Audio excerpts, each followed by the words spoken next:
White House in Limerick City in Ireland. I think if anything else does deserve a good of us, that does anything for starters.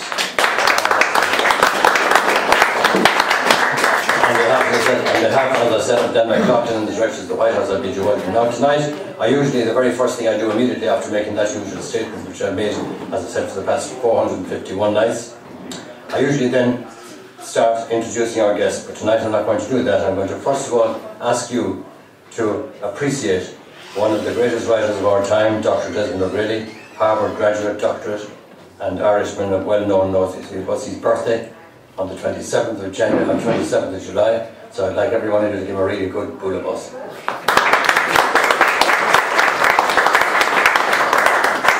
Now, whilst Desmond is not with us, Desmond is with us in heart, and he has asked me to read a very special poem here, which I'll do for him in appreciation of his birthday and appreciation of all the contribution that Desmond O'Grady has made to poetry in Limerick City and Ireland and the world.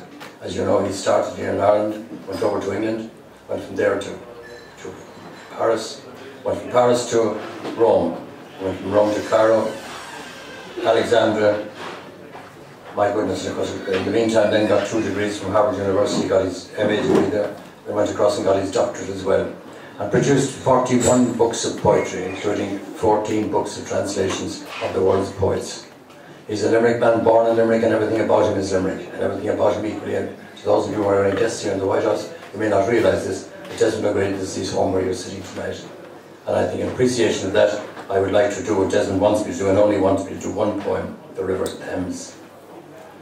The summer that I crossed my threshold, 13th birthday, my parents took me across the sea, out foreign, to Great Britain. Ashore we went to London. My father explained the origin of the name was Old Celtic, low when tide, meaning unfordable wide. This was the capital of the empire. Our first walk in London was along the strongly flowing Thames. Father told me that the ancient Celts, migrating from Asia across Europe to Ireland, at first camped and then settled in the Thames for its fresh water and excellent horse-grazing fields. They named the river Tamisa, Celtic for the dark one. Since then, I see the River Thames as a Celt who learned English. That's the first part of the poem, known as the River Thames. And underneath that is the birth of our daughter. That was his first daughter, who is presently Public Relations International Representative of BBC all over the world. Desmond, in the meantime, talking about radios, it wouldn't be inappropriate for me to say to you that very few people realise it. The first person that spoke the English language over the Vatican radio was Desmond O'Grady, and he did that in collusion with the Pope. It's a pity the two of them weren't drowned at the time, God forgive me, because the Pope is not exactly somebody I very much respect. That's the personal matter should be talked about here. Now, back to the poem. Yes, well, I say that good humourly, but you can be quite assured that a Jesuit-educated boy coming from Limerick City would not go into the intrigue and invaluable, incalculable mess that this famous Catholic Church has put us all into. Said respectfully, not any disrespect. Anyway, go back to his poetry. And this poem that he wants me to read tonight is the birth of our daughter.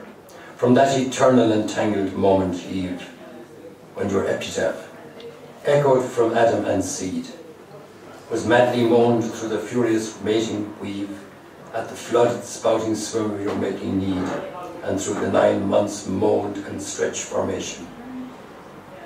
Until, with a funeral wreath for a navel cord, you came in all your blind and great creation, to grow amongst our living carrion horde, all your black crept cypress wooded life, The last verse.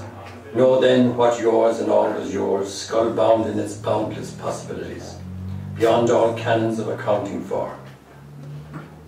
Form it full, that in its ego-fullness it fashions for you, full each futile day.